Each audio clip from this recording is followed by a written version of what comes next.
आप सभी के हृदय में विराजमान परमात्मा को मेरी राम राम। मेघनाद ने भयंकर उत्पात मचा दिया है। वानरों की और भालुओं की सेना कट कट कर मर रही है। मायावी युद्ध आरंभ कर दिया। प्रभु श्री राम ने एक ही बाण से उसकी सारी माया काट डाली और अब वह अदृश्य हो गया है और अदृश्य होकर उन निरीह वानरों और भालुओं पर आक्रमण कर रहा है जो उसके बराबर तो क्या पासंग भी नहीं ठहरते। अपने समकक्ष के योद्धा के साथ वह युद्ध नहीं कर रहा। हनुमान जी से तो बचता फिर रहा था। पहुंच गया प्रभु राम के आगे। बड़ा लज्जित हुआ वहाँ पर, क्योंकि जितने भी उसने अपने दिव्यास्त्र चलाए राम पर, वे सब निष्फल हो गए। और वह तो परम अहंकार में भरा हुआ था कि मुझ जैसा कोई शूरवीर है ही नहीं, और था भी नहीं, क्योंकि आज तक किसी ने भी मेघनाद को पराजित नहीं किया था जो जीवन में कभी हारा ही ना हो, जिसने हार का स्वाद ही ना चखा हो। तो सोचिए ज़रा, उसका अहंकार कौन से आसमान पर होगा। हम और आप तो सातवां आसमान ही जानते हैं, लेकिन आसमान तो अनंत है, अनंत। ये तो कहने के लिए है सातवें आसमान पर, लेकिन न जाने कौन से आसमान पर मेघनाद का अहंकार होगा। एक तो रावण का पुत्र, तिस पर आज तक पराजित न हुआ हो, और इधर प्रभु श्री राम पर छोड़ा गया प्रत्येक बाण उसका निष्फल गया। तब बड़ा लज्जित हुआ। अब लक्ष्मण जी ने प्रभु श्री राम से कहा कि आप मुझे अनुमति दीजिए, मैं जाकर इस मेघनाद से निपट कर आता हूँ। अब अंगद साथ में हैं लक्ष्मण जी के, और वे चले हैं मेघनाद से लड़ने। क्षतज नयन और बाहु विशाला। लक्ष्मण जी के नयन लाल हैं, छाती और भुजाएं विशाल हैं। हिमगिर निबतन कछु एक लाला। और कैसा लग रहा है उनका सौंदर्य, कैसा लग रहा है जैसे कि हिमालय की उज्जवल देह के ऊपर सूर्य की लाल किरण कोई गिरी हो आकर, और उस लालिमा ने उस पर्वत क्षेत्र के एक हिस्से को लालिमा की छवि से, लालिमा की शेड से भर दिया हो। तो जो वो शेडिंग है लक्ष्मण जी पर, लालिमा के, उनके गौर शरीर पर, उसकी तुलसीदास जी ने हिमालय पर सूर्य की लालिमा से तुलना की है। यहाँ दसानन सुभट पठाए। और इधर रावण ने क्या किया, अपने अनेक महान योद्धाओं को कहा कि भाई उधर मेघनाद गया हुआ है अकेला, जाओ पीछे मदद के लिए। तो अनेक योद्धाओं को पठा दिया, पीछे पीछे भेजा। नाना अस्त्र शस्त्र गहि धाए। और वे दौड़े दौड़े आए, कैसे विभिन्न प्रकार के अस्त्र शस्त्र लेकर। अब रावण की सेना है तो उसके पास उस काल के अत्याधुनिक अस्त्र शस्त्र तो होंगे ही, और सेना है, सीधी सी बात है, एक राजा की सेना है। तो राजा की सेना कोई डंडे वगैरह लेकर नहीं चलेगी कि लड़ने जाना है तो चलो भैया डंडे ले लो, उठा लो। वही झंडे वाले डंडे, उन्हीं से लड़ लेंगे, ऐसा तो नहीं। पूर्णतः प्रशिक्षित सेना, अस्त्र हैं, शस्त्र हैं, दौड़ पड़े।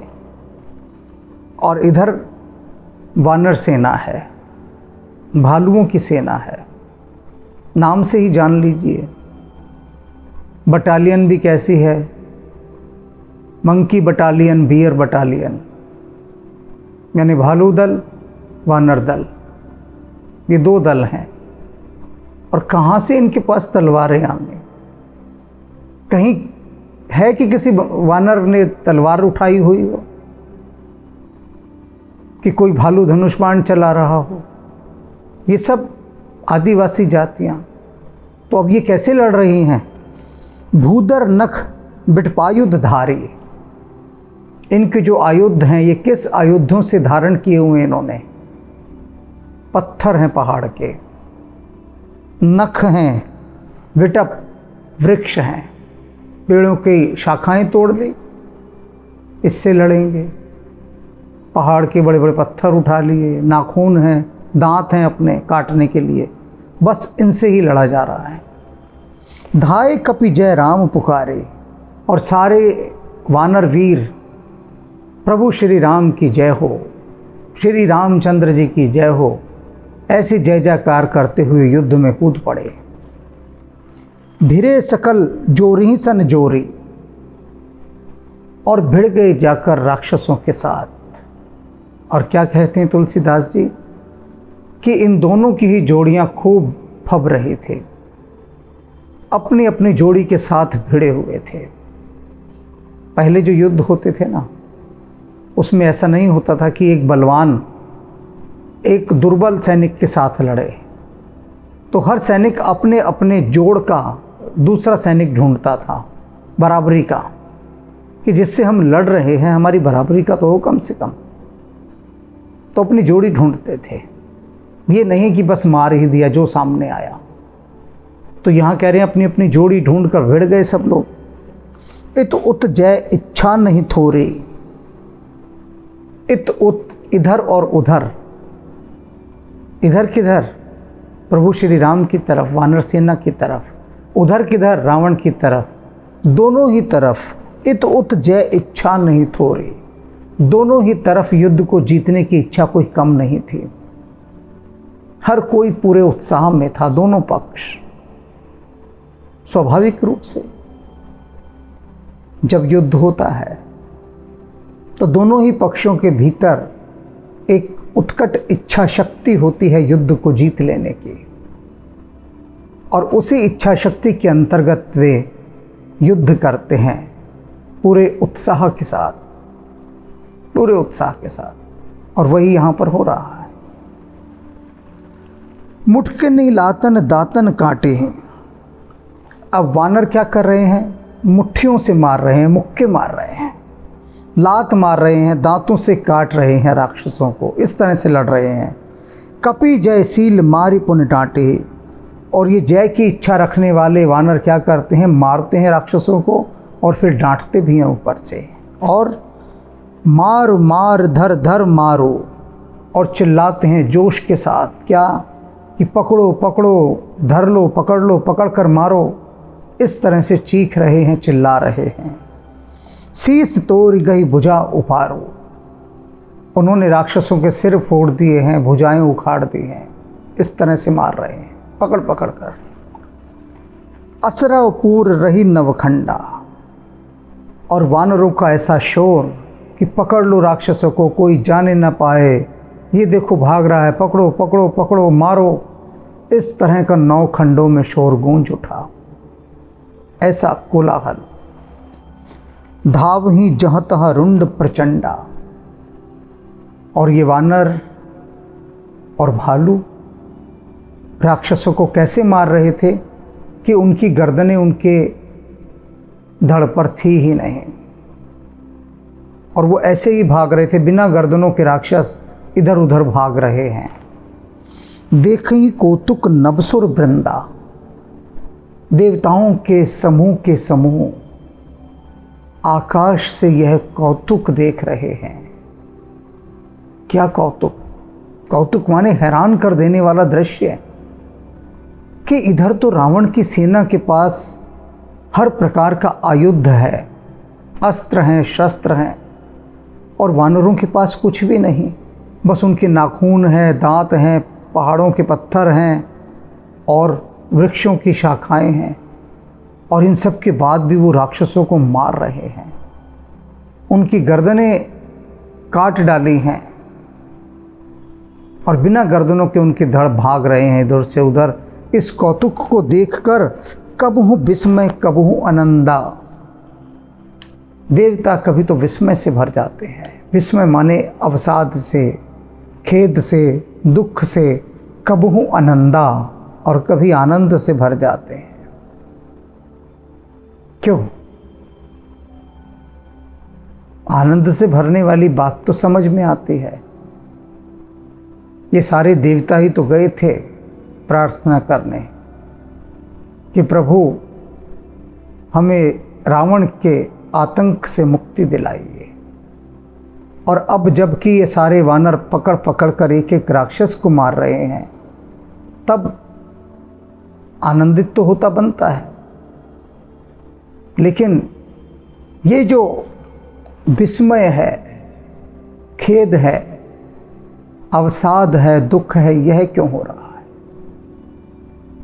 यह इसलिए हो रहा है कि देवता ये देख रहे हैं जितने भी राक्षस मारे जा रहे हैं, निश्चित रूप से वो राक्षस हैं, लेकिन फिर भी सभी राक्षस नहीं हैं।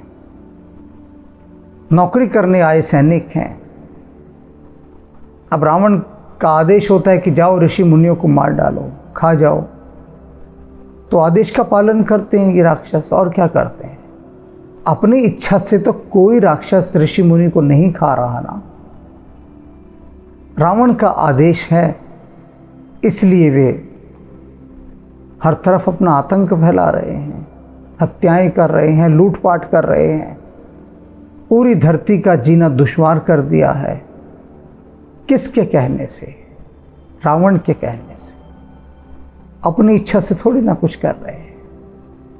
तो यही देख देख कर देवता दुखी हो रहे हैं कि इनमें कितने तो ऐसे राक्षस सैनिक होंगे जिनका किसी भी प्रकार का कोई दोष नहीं, कोई अपराध नहीं। वे तो केवल अपने राजा की आज्ञा पालन करने के लिए यहाँ लड़ने आए हैं, और देखिए व्यर्थ में मारे जा रहे हैं।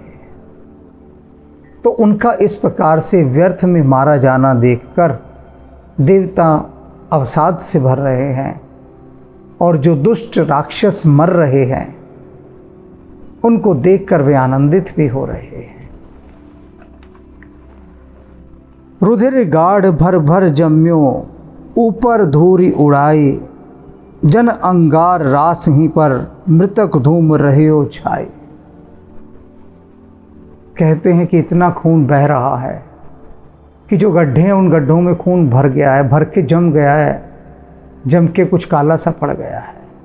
और कैसा लग रहा है कि जैसे अंगारों के ढेर के ऊपर कोई राख आ जाती है, और राख आके अंगारे को जिस तरह से एक कालापन दे देती है, उसके भीतर से वो कालेपन के भीतर से रक्त की लालिमा झांक रही है, उस कालेपन के भीतर से, कि जैसे अंगारे राख के भीतर से झांक रहे हों। इतना रक्त बह रहा है, खून खराबा हो रहा है। घायल वीर बिराजे ही कैसे। अब बहुत सारे सैनिक घायल भी हुए पड़े हैं। युद्ध है तो घायल तो होंगे। वो विराजे हुए बैठे हुए कैसे लग रहे हैं घायल सैनिक? कुसुमित किंसुक के तरु जैसे, कि जैसे पलाश के वृक्ष खड़े हों। पलाश का जो वृक्ष होता है उसमें लाल रंग के फूल लगते हैं, बड़े बड़े फूल, ऐसे हर तरफ फूल ही फूल। पत्ते तो सारे गिर जाते हैं उसके, सिर्फ फूल रह जाते हैं। तो लाल रंग के फूल होते हैं। तो कह रहे हैं कि ये पूरे सैनिक हर जगह खून से नहाए हुए हैं। तो रक्त की जो लालिमा है उसे देखकर ये विराजे हुए ऐसे लग रहे हैं मानो कि पलाश का वृक्ष हो। लक्ष्मण मेघनाद दो जोधा, भिर ही परस्पर कर अति क्रोधा। मेघनाद और लक्ष्मण जी दोनों महान योद्धा, और दोनों ही परस्पर भिड़ गए हैं, लड़ रहे हैं। एक ही एक सकई नहीं जीती, कोई किसी को जीत ही नहीं पा रहा है। बराबर का युद्ध चल रहा है। न मेघनाद पराजित हो रहा है, न लक्ष्मण जी, बराबर की टक्कर है। निश्चर छलबर कर ही अनीता, और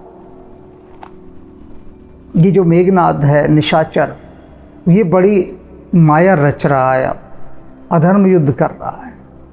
मायावी युद्ध से इसने लड़ना आरंभ कर दिया।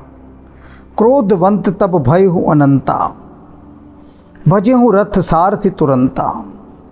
और तब लक्ष्मण जी बड़े क्रोध से भर गए कि अच्छा, मेरे साथ छल युद्ध करता है, माया युद्ध करता है, अभी बताता हूँ। और उन्होंने क्या किया, उन्होंने देखते ही देखते मेघनाद के रथ को तोड़ डाला, नष्ट कर दिया, सारथी को मार दिया, घोड़े मार दिए। अब मेघनाद बिना रथ का। नाना विध प्रहार कर शेषा, और लक्ष्मण जी फिर मेघनाद के ऊपर अनेक प्रकार से प्रहार करने लगे। राक्षस भय हूँ प्राण अवशेषा, और जो भी राक्षस आए थे मेघनाद की रक्षा करने के लिए, किसी के प्राण नहीं बचे, सबके प्राण हर लिए।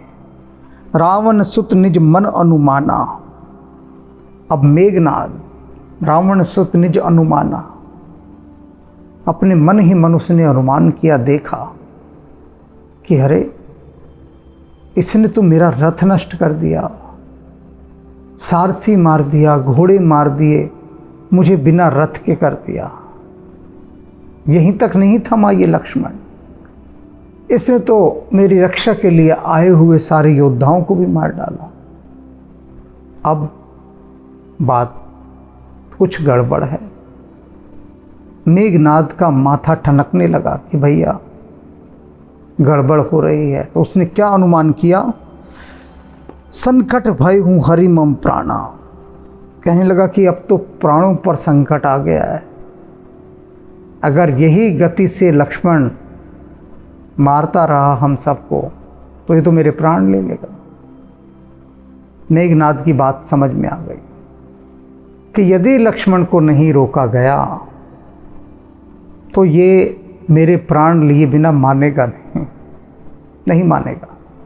इससे कम में तो राजी होगा ही नहीं। तो कुछ करना चाहिए।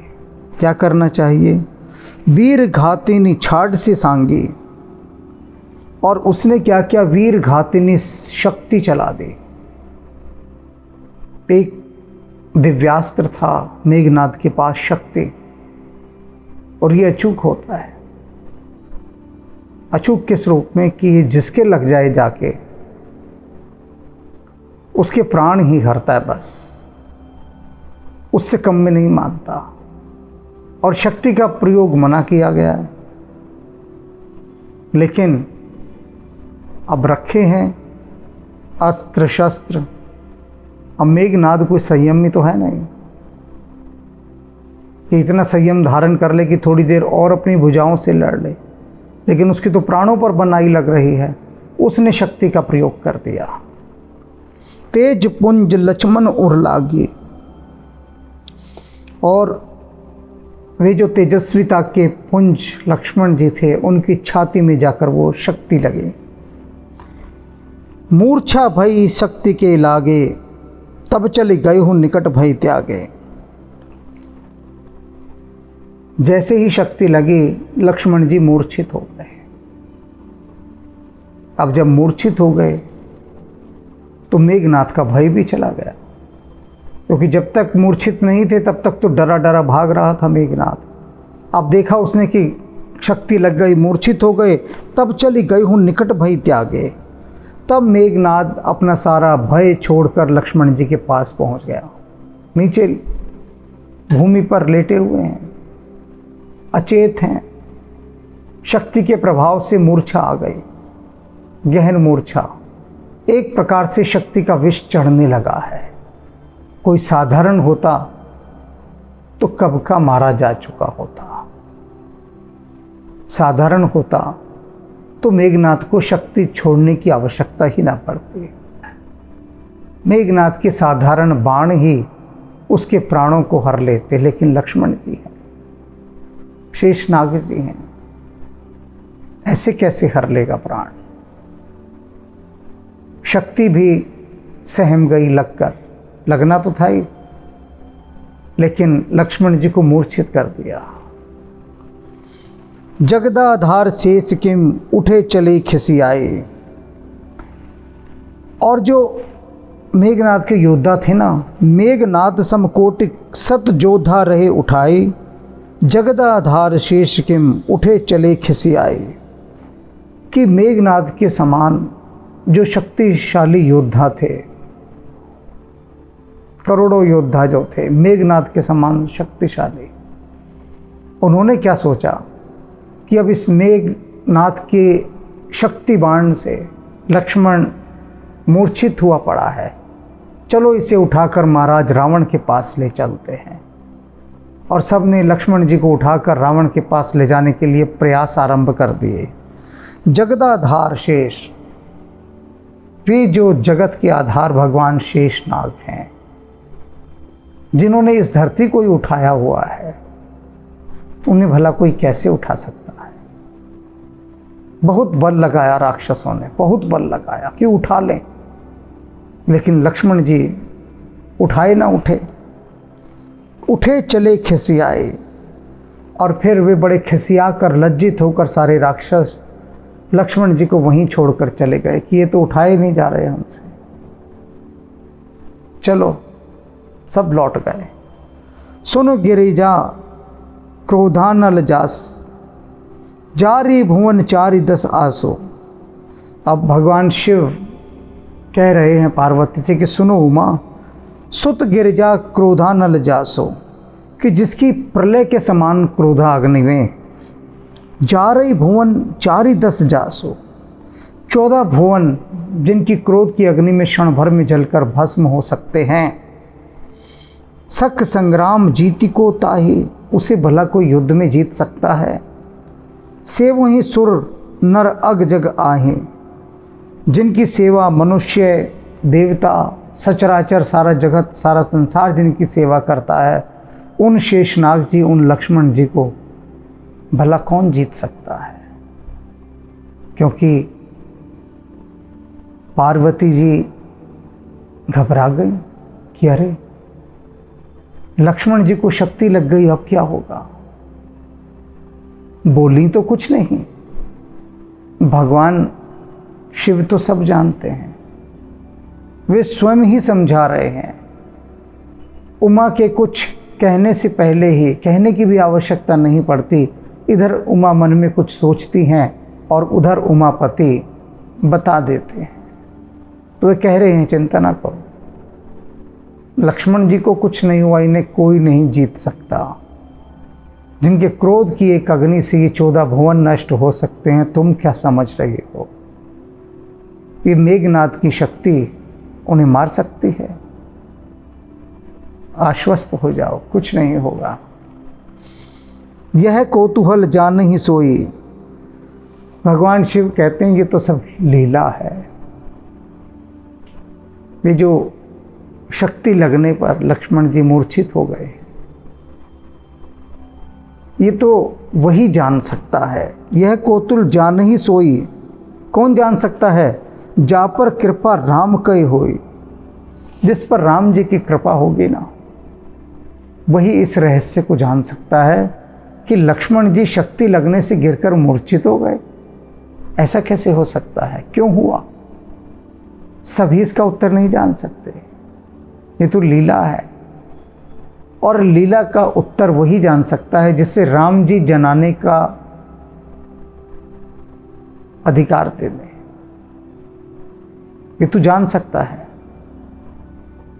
ऐसी अनुमति राम जी की तरफ से, राम जी की कृपा हो जाए, राम जी ही वो दृष्टि दे दें कि उसको सब दिखाई देने लगे, तो ही जाना जा सकता है। अब कहने का अभिप्राय क्या है तुलसीदास जी का, कि राम कथा में ऐसे न जाने कितने प्रसंग हैं, अनंत प्रसंग हैं, कि जब बुद्धि किसी बवंडर में फंसे हुए सूखे पत्ते के समान गोल गोल घूमती हुई चकरा जाती है। पता ही नहीं लगता बुद्धि को, ऐसी चकराई हुई बुद्धि रहती है। प्रश्न ही प्रश्न, प्रश्नों की धूल भरी आंधियां। खोजे तो कोई उत्तर कैसे खोजे, आंधियों में क्या देखे। किंतु जिस पर राम जी कृपा कर देते हैं उसे सब दिखाई देने लग जाता है। सारे प्रश्नों के उत्तर सब अपने आप ही सामने आकर प्रकट हो जाते हैं, उससे पहले नहीं। तो राम कथा सुनते समय यदि मन में अनेक अनेक प्रकार के प्रश्न आए और उनके उत्तर न मिलें तो समझ लीजिएगा अभी राम की कृपा नहीं हुई है। जब उनकी कृपा होगी तब वे उत्तरों के द्वार स्वतः खोल देते हैं। इधर आप प्रश्न सोचते हैं, उधर उत्तर सामने हो जाता है। ऐसी स्थिति हो जाती है, किंतु राम की कृपा से। संध्या भई फिरी दो वाहिनी, लगे संभारन निज निज अने। सांझ हो गई, सब सेनाएं लौटने लगी, सब अपने अपने सैनिकों को संभालने लगे। कोई घायल है, कोई कुछ है। व्यापक ब्रह्म अजित भुवनेश्वर, लक्ष्मण कहाँ बूझ करुणा कर। कहते हैं कि वे प्रभु श्री राम जो भी व्यापक ब्रह्म हैं, सर्वत्र हैं, अजित हैं, उनको कोई जीत नहीं सकता। भुवनेश्वर हैं, इस पूरे भुवन के संसार के ईश्वर हैं वे प्रभु श्री राम। लक्ष्मण कहाँ बूझ करुणा कर, वे करुणा के घर, करुणा के भंडार, करुणा की खान, जो सब कुछ जानते हैं। वे पूछ रहे हैं सबसे कि अरे लक्ष्मण कहाँ है। युद्ध करने गया था वह, तो तुम सब लौट आए, सांझ हो गई, लक्ष्मण नहीं आया तो वह कहाँ है। तब लगी ले आयु हनुमाना, अनुज देख प्रभु अति दुख माना। तब क्या देखते हैं कि हनुमान जी गोद में उठाए लक्ष्मण जी को लेकर आ रहे हैं, गोद में उठाया हुआ है। अनुज देख प्रभु अति दुख माना। लक्ष्मण की ऐसी अवस्था देखकर कि हनुमान जी को उन्हें गोद में उठाकर लाना पड़ रहा है, अर्थात इतने घायल हो गए हैं, प्रभु ने बहुत दुख माना, बहुत दुख हुआ उनको लक्ष्मण जी की ऐसी दशा देखकर। पूछा क्या हुआ, बताया सबने कि इस प्रकार से मेघनाथ ने शक्ति का प्रहार किया। अब शक्ति की काट क्या हो, औषधि क्या हो। जामवंत कह वेद सुसेना, लंका रही को पठई लेना। कहते हैं इसका उपचार तो सुषेण नाम का एक वैद्य जानता है जो लंका में है। जामवंत जी ने बताया कि उसके विषय में बहुत सुना है, लंका का वैद्य है, यदि उसे कोई ला सके तो वही बचा सकता है। हमारे पास तो ऐसा कोई चिकित्सक नहीं है, लंका के पास है। अब धर लघु रूप गए हूँ हनुमंता, आने हूँ भवन समेत तुरंता। हनुमान जी ने कहा चिंता नहीं, मैं लेकर आता हूँ, सब पता है मुझे, एक एक का घर पता है, कौन कहाँ रहता है, सबकी जन्म पत्रियाँ मैंने खंगाल ली हैं। हनुमान जी गए, घर के साथ ही सुषेण को उठा लाए, घर समेत। बाद में आकर कहे कि भैया मैं अपना औषधि का झूला तो वहीं भूल आया। अरे वो तो घर के उस कोने में रखा था, वो इधर रखा था। हनुमान जी ने कहा ये सब झगड़ा टंटा कोई बहानेबाजी नहीं, घर के समेत ही उठा लाए। आ जाओ भी, देखो अब राम पदार बिंद सिर, नाय हूँ आई सुषेण। सुषेण ने आकर सबसे पहले प्रभु श्री राम के चरण कमलों की वंदना की। लंका का वैद्य है, राक्षस है, लेकिन समझदार है, सयाना है, चिकित्सक है ना, वैद्य है ना, जानता है कौन क्या है। वह कोई क्रूर राक्षस थोड़ी ना है, राक्षस जाति से है लेकिन वैद्य है।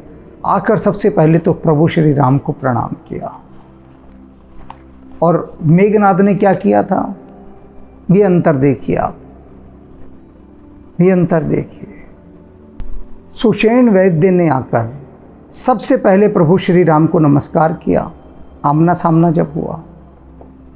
मेघनाद भी तो लंका से है, बहुत वेल एजुकेटेड माना जाता था उस समय मेघनाद, पढ़ा लिखा, जैसे पढ़ा लिखा रावण है, महापंडित।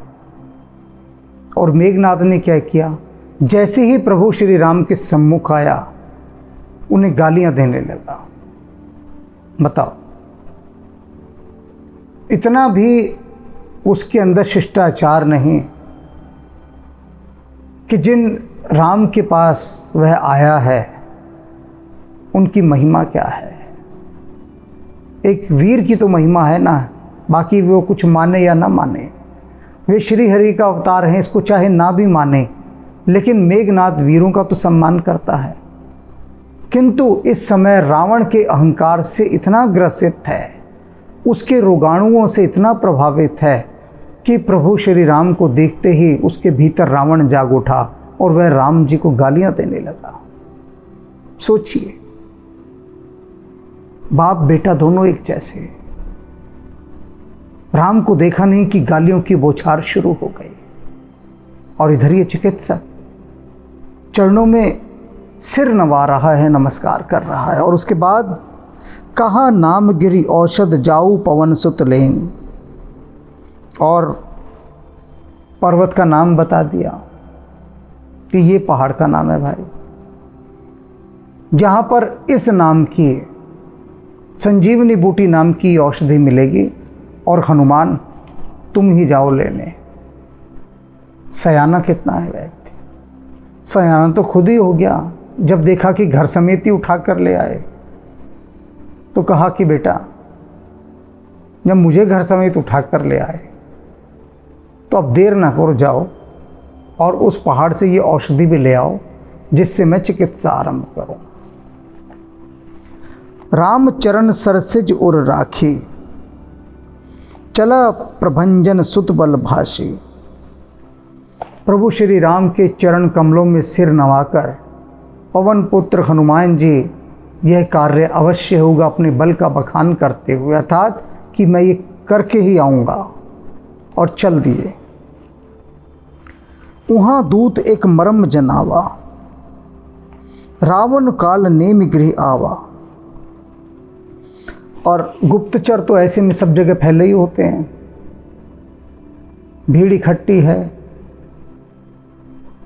सुषेण वैद्य को लाया गया है, उन्होंने उपाय बता दिया, हनुमान जी को कह दिया कि जाओ जड़ी बूटी लेकर आओ।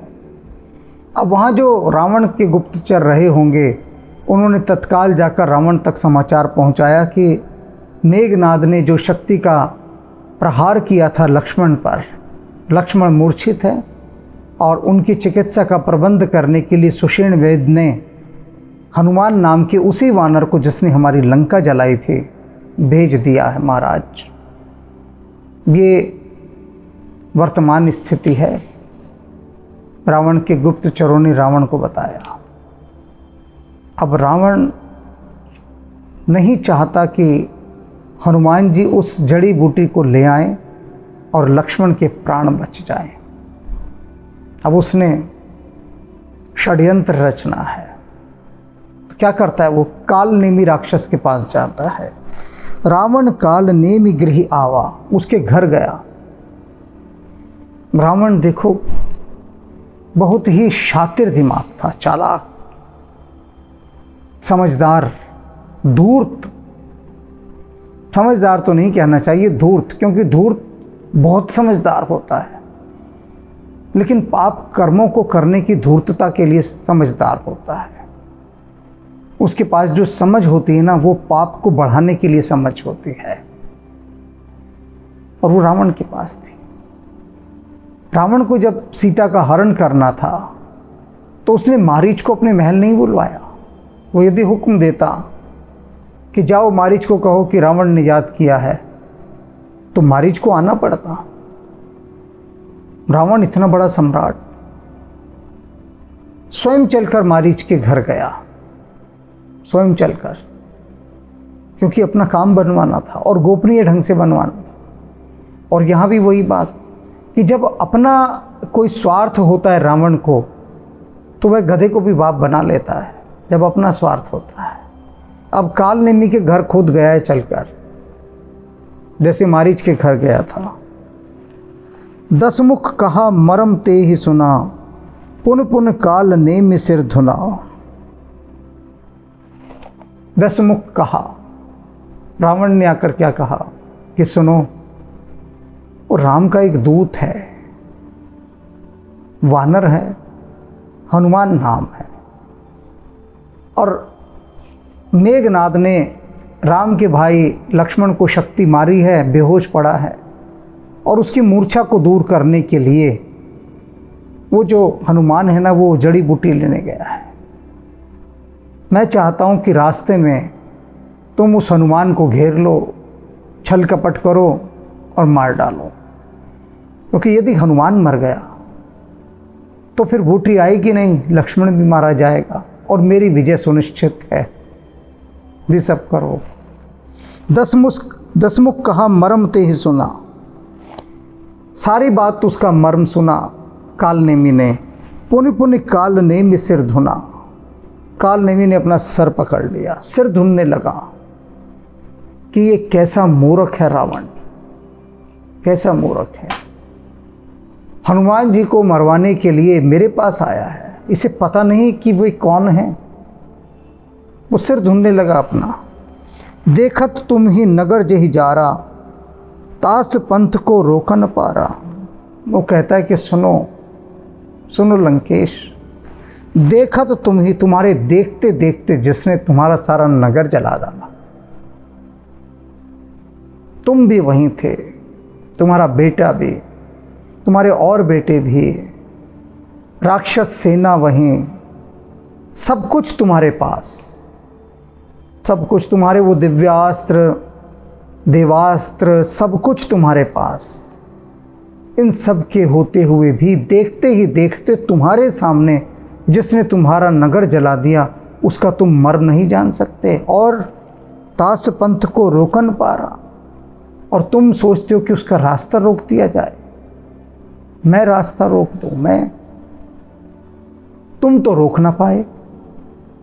तुम्हारी सारी सेना, तुम्हारी सारी लंका घर में घुसकर तुम्हारे उस हनुमान ने तुम्हारे बेटे को मार डाला, तुम्हारी सेनाओं को मार डाला, लंका को जला डाला। तुम देखते रह गए, हाथ पे हाथ धरे रह गए। क्या बिगाड़ लिया तुमने हनुमान का? क्या बिगाड़ लिया? और अब मुझसे कह रहे हो मैं बिगाड़ूं? मैं अकेला, तुम जो ना कर सके वो मैं करूं? मना कर दिया काल नेमी ने, मैं ये नहीं करूंगा। मैं जानता हूं हनुमान जी कौन, मैं नहीं करूंगा। भज रघुपति कर हित आपना। अब देखो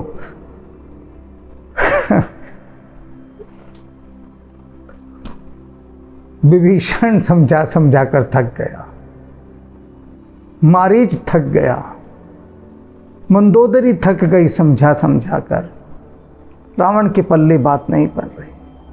सभी एक ही बात कह रहे हैं कि जाओ राम जी के आगे क्षमा मांग लो, जाकर हाथ जोड़ लो, उनका भजन करो।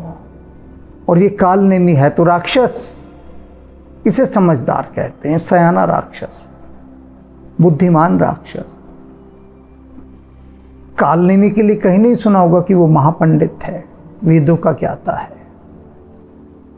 कभी सुना है रावण का गीत गाने वाले रावण के भक्तों के मुख से कि वे कह रहे हों कि मारीच महापंडित है, वेदों का ज्ञाता है? कि वे कह रहे हो काल नेमी महापंडित है, कि विभीषण महापंडित है? जो वास्तव में महापंडित हैं उनको तो कोई कह ही नहीं रहा कि महापंडित है। पाखंडियों को महापंडित कहा जा रहा है, पाखंडियों। ये असली महापंडित तो ये काल नेमी है, जो रावण की बात सुन के ही अपना सिर धुनने लगा कि ये महामूर्ख रावण, इसको समझ नहीं आता। और फिर क्या कहता है, बज रघुपति करो हित अपना, अपना हित करो रावण, रघुपति का भजन करो, राम का भजन करो, अपना हित साधो। छाड़े हो नाथ मृषा जल्पना, और ये झूठी बकवास छोड़ दो अपने। साफ रावण से कह रहा है, ये जो व्यर्थ का अनर्गल प्रलाप है, जो जल्पना है, जल्पना कहते हैं बकवास को, ये जो तुम बेकार की हाँक रहे हो कि हनुमान का रास्ता रोक दो, छोड़ दो ये सब, जाओ और राम जी से क्षमा मांग लो। नीलकंज तनु सुंदर श्यामा, हृदय राख लोचना भी रामा, कि वे जो नील कमल के समान सुंदर प्रभु श्री राम हैं, वे तो आंखों में बसाकर रखने योग्य हैं, और तू बैर साध रहा है उनके साथ।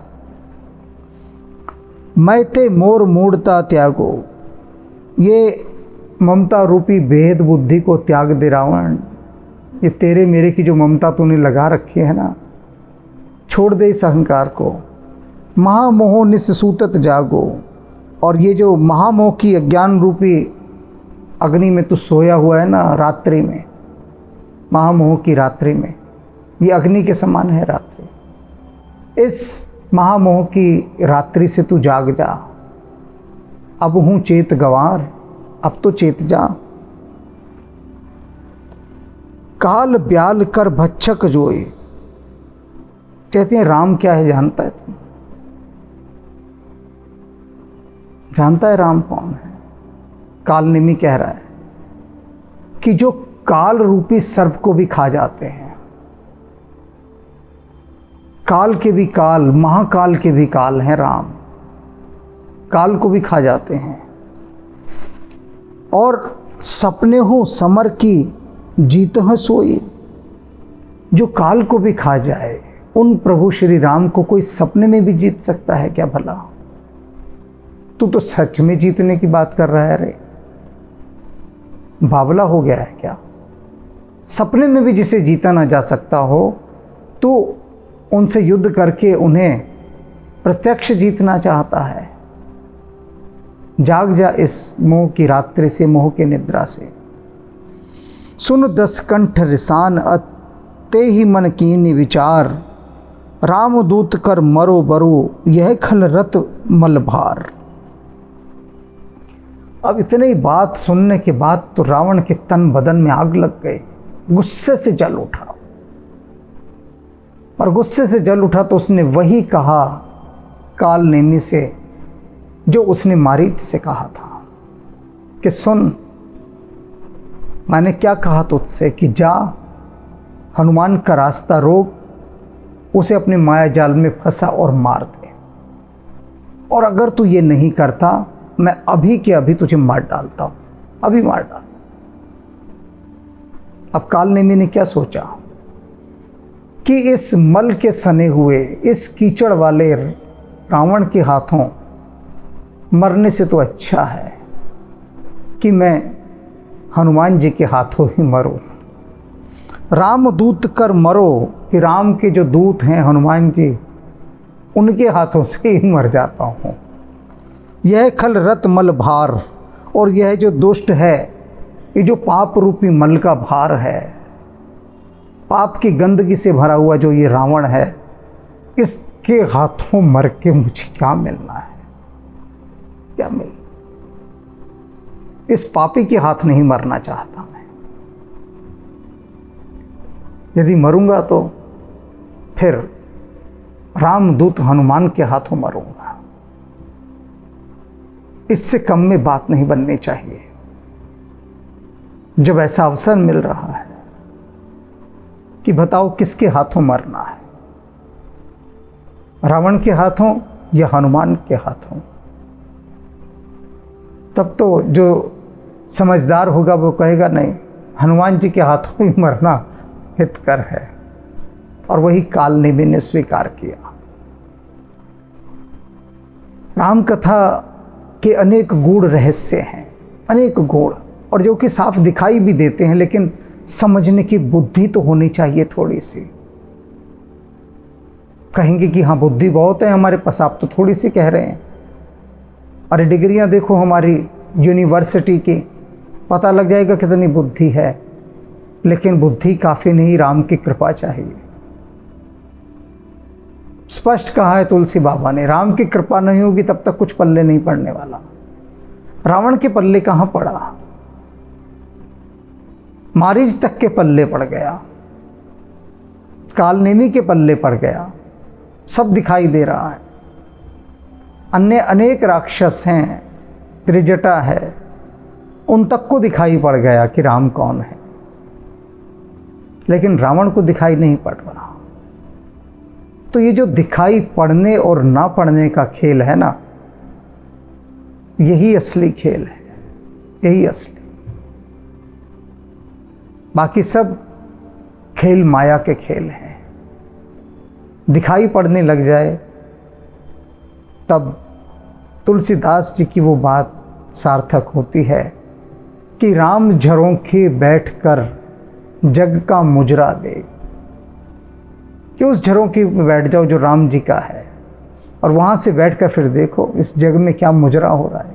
इस पूरे जग में, संसार में मुजरे के अलावा कुछ नहीं हो रहा, बस यही हो रहा।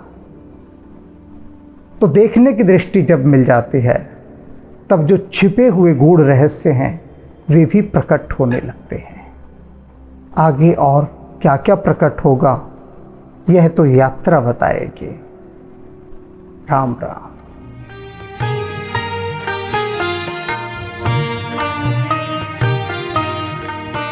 जय पूरन कामा परम ललामा, गावई सब श्रुति संता, करुणा वरुणालय भक्त जनाश्रय, शुभ प्रेरक जग कंता, त्रैताप भयानक दुख विनाशक, सर्व विकार निहंता, मम गुरु पितु माता भवनिधि त्राता, द्रवहु वरद हनुमंता, द्रवहु वरद हनुमंता।